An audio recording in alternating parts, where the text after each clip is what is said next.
budak muda, zaman remaja, zaman muda dia, balik nak raya esok nak pakai seluar baru, beli seluar jin paling mahal punya, Levi's 501. Tanya orang muda dia tahu lah, Levi's kalau 501 menelah yang hidung tu. Zaman tu lah, zaman lah ni mahal hat lain ada lagi no. Levi's 501.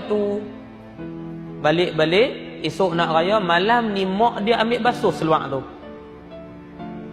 Tuan-tuan tahu bila basuh, mak dia pergi rendam kelorok. Bayangkan rendam kelorok jadi macam mana, bertampung macam kucing balak. Habis seluar jin dia. Esok nak pakai raya dah, ambil nak pakai tu dia seluar jin aku mahal, bertampung macam kucing korak. Dia konyok seluar ni, dia punggai di muka mak dia. Dia kata orang tua bodoh. Baling. Mak ni senyum tuan-tuan. Senyum dia kutip balik seluar tu. Dia angkat di sidai balik. Anak ni marah dekat mak. Tak raya lah, seluar apa sulai tu hak paling mahal.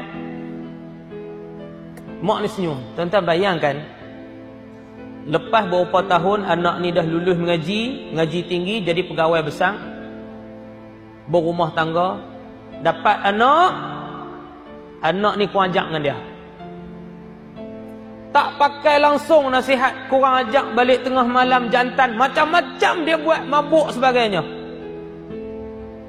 Berdoa, tak mau jadi juga. Ikhtiar, macam-macam bomo dah jumpa, tak mau jadi juga. Lah kali dia melengung seorang-seorang, apa dosa dia? Baru dia teringat, mungkin dosa aku dengan mak aku tak terampun. Nun 20 tahun yang lepas. Duk esok dia start kereta balik tuan-tuan. Mai salam dengan mak dia, dia cium mak dia. Mak, cik minta maaf. Mak dia kata tak ada apa. Mak maaf semua, tak ada dosa yang hang buat dengan mak. Dia kata tak mak, ada satu dosa. Mak ingat tak dulu masa raya dulu, mak basuh seluar jin hak cik pakai tu, rendam dengan klorok jadi macam kucing balak. Cik ambil hempas di muka mak. Dia kata hak tu aku tak ampun. Dia tolak anak dia pas ke tepi tuan-tuan. Hak tu aku tak ampun.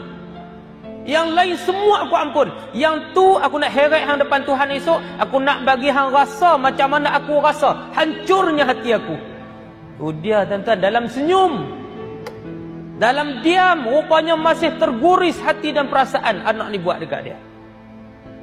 Hak tu aku tak ampun hang. Tuan-tuan, setiap minggu dia ulang alik daripada Kuala Lumpur, balik sujud di kaki mak dia. Mak dia kata hak tu tetap mak tak ampun.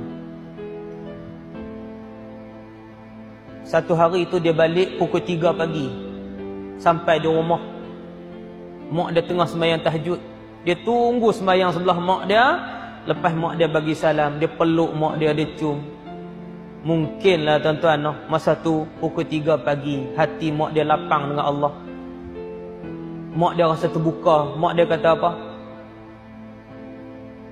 Hang ni nampak bersungguh-sungguh nak minta ampun dekat mak. Mak tolak hang 2-3 kali, hang balik juga, hang sujud dekat mak.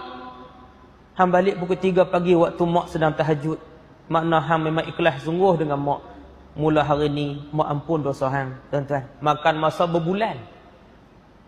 Dia teriak ni tuan-tuan, tanda syukur dia, dia seronok, tak ada dah masalah dalam jiwa dia. Dia balik ke Kuala Lumpur. Elok sampai dia buka kunci kereta dia. Anak dia hak tak dengar cakap, dia tengah tunggu di depan pintu rumah. Dia masuk, anak-anak dia pula pakat peluk minta maaf dekat dia.